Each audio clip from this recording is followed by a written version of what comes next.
Hey everybody, welcome to great sci-fi horror that for some reason is not available on streaming, but I have the DVD. Today we're going to talk about Quatermass in the Pit, which I just rewatched. I've seen it many times, but I just rewatched it again to have it fresh in my mind. Plus, I just enjoy it. It's a great movie. It's a great sci-fi horror movie. It's late 60s Hammer film. There were several other Quatermass movies, actually some Quatermass TV series too in the early 50s and stuff in England. Quatermass is a professor. He's the head of the rocket group, the early British space program, Bernard Quatermass. He was played by a different actor in the other movies, which were also the older movies, black and white versions, and ignore all of those. They're not good. The actor who played him, Brian Donlevy, he came across as some kind of like American G-man cop detective thing, and he's supposed to be this professor, and it's stupid. Ignore that. Andrew Keir, who plays him here, does a fantastic job, and Nigel Neal, who created this whole storyline and all the characters and wrote the script, said this is by far his favorite version of anything he wrote that related to Quatermass. So this is the good one. It's also sometimes referred to by a different title, 5 Million Years to Earth, which makes sense when you see the story. But yeah, Quatermass in the Pit is the title you should look for. This movie takes place in the late 60s, but in a different world where there's a stronger space program than actually existed. They're talking about having bases on the moon and Mars in the next 10 years, which, oh man, if only we'd had that future. I would have loved that. But anyway, one of the things I love about this movie is how quick it moves. It just rushes right to the point. I love that. Minimal exposition. It opens in underground, the British Underground, the subway. A new subway station is being constructed called Hobbs End, and as the workmen are digging into the muck to try to extend the tunnel, they find skulls. So it's an archaeological find. They have to stop work, and Professor Roney, Dr. Roney, is brought in with him and his staff to evaluate the find, and they're very excited by it because it's extremely unusual. These skulls are sort of humanish. I mean, they're human skulls, but with like much larger brain cases, kind of extended backwards for some reason. And here's the kicker: they're 5 million years old. Now, the oldest people like us, supposedly that existed, the oldest Homo sapiens, was like 300,000 years ago, and that's a pretty new discovery. Up until just like in the last 5-10 years, they thought it was maybe 100,000 years ago, and then they extended it to 2, and now they know it's like 3.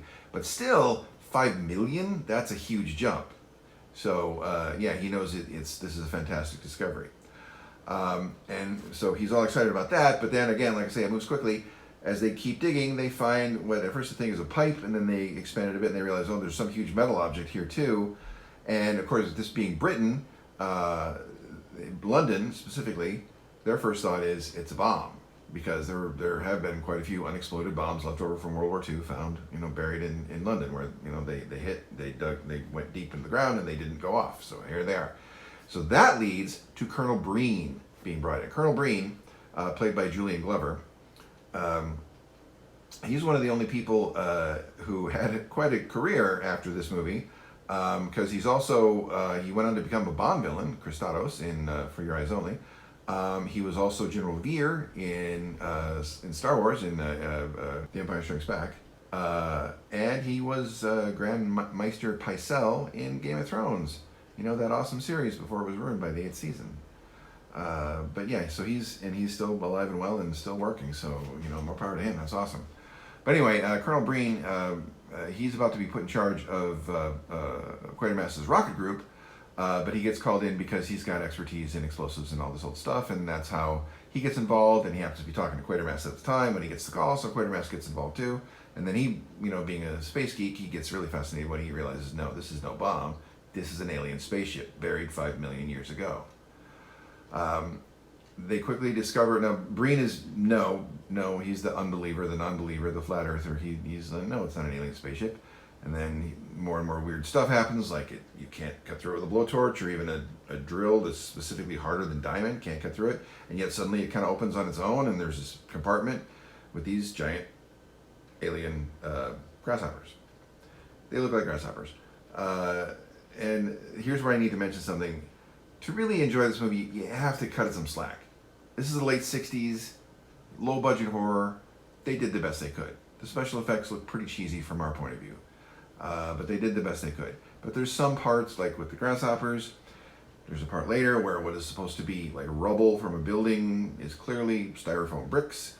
You gotta give it a little bit of slack, to really enjoy the movie. Otherwise, you don't be a snob. That's what I'm saying. Just don't be a snob.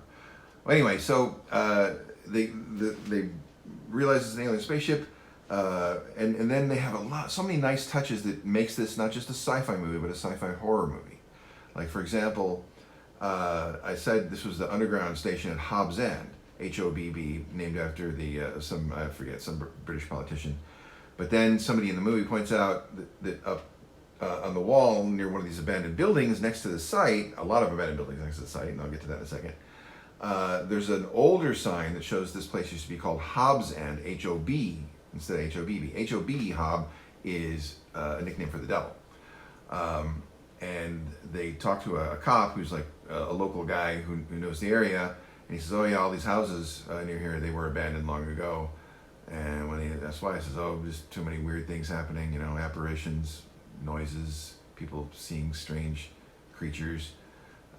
So yeah, there's this hint that this thing is not completely inert, this ship and these, because it's the ship itself that seems to be kind of alive, and the more they mess with it, the more power it seems to get, and the more alive it becomes, including some awesome scenes.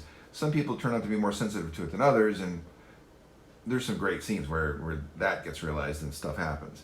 So yeah, so it's they do some research and they find that yeah, it goes way back. Go back into the 17th century. They find that somebody was digging a well near here, and then weird stuff started happening. Any kind of disturbance of the ground where the ship is, it seems to cause it to at least briefly come to life and try to do something. And yeah, I think you can see where that's going. So I'm not going to say any more about that. Just it's worth your time. It's a great movie. It's a lot of fun. Thanks so much for watching.